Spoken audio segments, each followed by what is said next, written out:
Hey guys, welcome back. So now the time has finally come for us to get into Cosmic Ghost Rider Volume 2, which is starting off with a different tone but also in a very familiar way. But trust me, that part will make a lot more sense once we get into it. But first thing, before we get started, if you're new to the channel, be sure to subscribe to catch the spills every week. And don't forget to hit that bell up top so we can squat up in the comments for the first hour. Alright, so first thing, it's been a while since we talked about Cosmic Ghost Rider, and really the last time we had talked about him on the channel, it was around the time when he had just joined the Guardians of the Galaxy, and I got a ton of playlists down in the description below in case you want to get caught up a bit. But for anyone who's just completely new to Cosmic Ghost Rider, here's like your quick rundown of who he is and how he became the Cosmic Ghost Rider. Because for starters, he has the same beginnings as Frank Castle from the main Marvel universe, Earth 616. And in some ways you could say that he is because of time travel and things of that nature, or better yet Thanos messing with time and altering events at one point in the future. But for the sake of this video, we're just gonna keep it simple. He's Frank Castle, he was a soldier, his family got killed, which then caused him to become the Punisher. And after doing that for decades, he died along with a lot of other heroes after an OP attack from Thanos, which I feel like could get rolled in along with the events from the Thor series rather smoothly, but at this time there's no proof of connection. But after dying, Frank had then made a deal with Mephisto, causing him to become a spirit of vengeance. But with him being on the Earth with everybody pretty much dead already, there was no vengeance to serve, and this left him in isolation for about 1,000 years. And not only did all this time alone drive him into madness and make him insane, but also for the writers, from what we've seen, it was this madness that gave the Punisher a sense of humor. But then after this, all of a sudden, Galactus shows up, and he made Frank Castle, the Ghost Rider, his herald.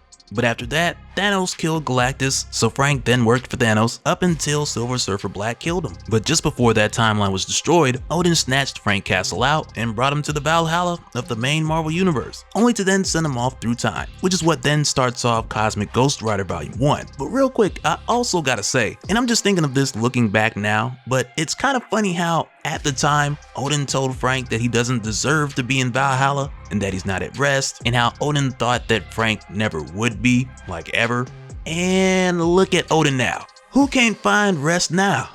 Who can't get into Valhalla now? Like, Odin, didn't you say not too long ago that this was Frank? You know, it's funny how things change, isn't it? But either way, I digress. Like I was saying, it was Odin who sent Frank away from Valhalla and through time. That started the events of Cosmic Ghost Rider Volume 1. And again, I got links down in the description to get you guys caught up, because there's a ton of videos that we covered. But if you guys want me to change some of that stuff over to long format, just let me know down in the comments, because come to think of it, we're probably long overdue for a Cosmic Ghost Rider Volume 1 big spill. But with the way that this begins, the tone, to me at least, it feels a lot different than any other time we've talked Cosmic Ghost Rider. And I'm sure that has a lot to do with it being written by Stephanie Phillips rather than Donny Cates. But in other cases, whether it was written by Donny Cates or Rick Giovannetti or Paul Scheer, you would find the tone of Cosmic Ghost Rider to be a bit Deadpool-esque. And I would go as far to say that not just him, but the whole story. And I like that this time around, at least as far as the first issue goes, it looks like it's going to be a bit more serious. And I mean, the jokes are still there, but it doesn't seem as pronounced as before. But either way, as soon as we jump in, we find ourselves at a space casino where nearly everyone here has been wiped out. And one of the last guys at this casino who's still alive is begging for his life, and he attempts to bribe the killer, but he doesn't want money. And the poor fella goes on to say, please, don't kill me, I got a wife, I got a family. But none of this works, and as we continue, we find that this Ghost Rider goes on to tell this dude after he kills him, he's gonna personally pay his wife a visit. But then another guy runs up and he gets his face blasted off, and it gives the first guy a chance to run away. But the dude doesn't get too far before the Ghost Rider catches up with him by shooting him again and causing him to fall down. And now it's here with this guy who's just pleading for his life and begging for the Ghost Rider not to kill him, where he's trying to figure out why this Ghost Rider is doing this. Because if he just wanted to rob the casino, he would have done that. But no, he's wiping these people out. And with hearing this Ghost Rider's like, you know, to take the money and run, only if vengeance was so simple. And just before he blasts this guy, he tells him that he would say to tell his friends that the Cosmic Ghost Rider was here, but then he's more or less just like, what's the point? And he just takes this guy out. And with us seeing this, right after we jump over to Frank Castle, who's woken up, realizing that all of that was just a dream. Or at least it seems to be just a dream, but of course we'll dive deeper into that as this continues. But it's here we find that for some time now, Frank has been staying at Marlowe's bar, which he was brought to by Marlowe's daughter, Axel, who is also said to be Queen of Sector 9's Junk District. And now this has me looking at her and seeing Junker Queen from Overwatch. And I mean, I can't help it. Love that game. But from what we're told, the situation here is that Axel brought in Frank because, as her father would express, she has a thing for wounded animals. And even though her father, Marlowe, doesn't really care too much for Frank, because also Marlowe feels like him and his daughter just don't need the help, since Marlowe lost his wife, Axel's mother, but Marlowe allows Frank to stick around, since Frank turns out to be quite helpful. But at one point, Frank steps away to go fix the pipes around the back, so Marlowe tells him to go ahead and unload the shipment while he's at it. So then Frank's like, yes sir, just call me the pipe man. But then he thinks about it after saying it, and then Frank's kind of like, you know what? Or don't call me that. It was a bad idea. But when Frank leaves, it's here with Axel and her father Marlowe have a conversation, and she expresses to her father how much Frank has actually helped them, rather than Frank being the wounded dog that she's pulled in to take care of. And when this happens, you have this really touching moment where Marlowe tells his daughter that they only need each other, and it's very heartfelt. But then it's here where Cad Bane walks in.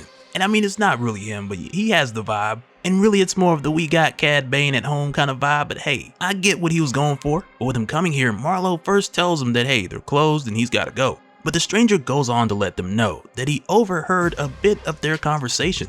And he knows that they're talking about Frank, but he introduces himself as Crow, and he goes on to tell them that Frank is a lot more dangerous than what they think. And with hearing this, Marlowe tries to walk Crow out of the bar, but that technique just doesn't work well for the old fella.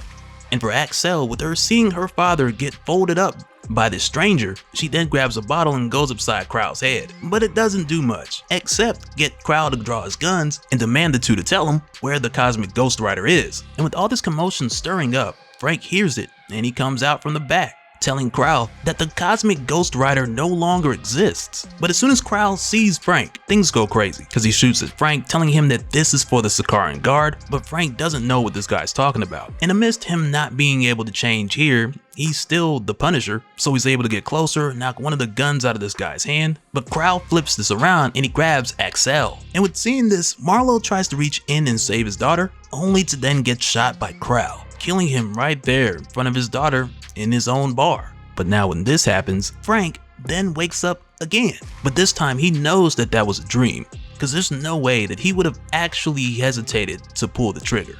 But also with how this is done, issue 1 is given to us in 2 parts, much like how it was in Revenge of the Cosmic Ghost Rider. But unlike that series, the second portion of this first issue is a lot more coherent with the first story, because it's here we find Frank sleeping, only for him then to have a zombie hand reach across his chest, only to then find out that it's his dead wife Maria. But this time it doesn't stop there, because it goes through a sequence of people who either Frank's lost or those who he feels like he may have failed at some point. First starting with his wife, and next his friends who he lost in service. But instead of trying to talk to these zombified versions of his loved ones, he just transforms and clears the room, but only to then get snatched outside by the huge hand of Galactus, who's still missing his head from Thanos wins, as well as Thanos missing his head, compliments of Gamora. But immediately Frank says, "Gallant, you look a bit different, must be a new haircut," just cracking jokes on the big guy. But initially Galactus says nothing aside from "you're guilty." And it's here where Frank starts to realize what exactly is going on, as Galactus tells him that he's being judged for his crimes, such as making a deal with Mephisto, for fighting beside the Mad Titan, for time traveling and destroying time. The list goes on. But for Frank, he makes it quite clear that he wouldn't mind if he was actually being tried and held accountable for the things that he had done. But for one, this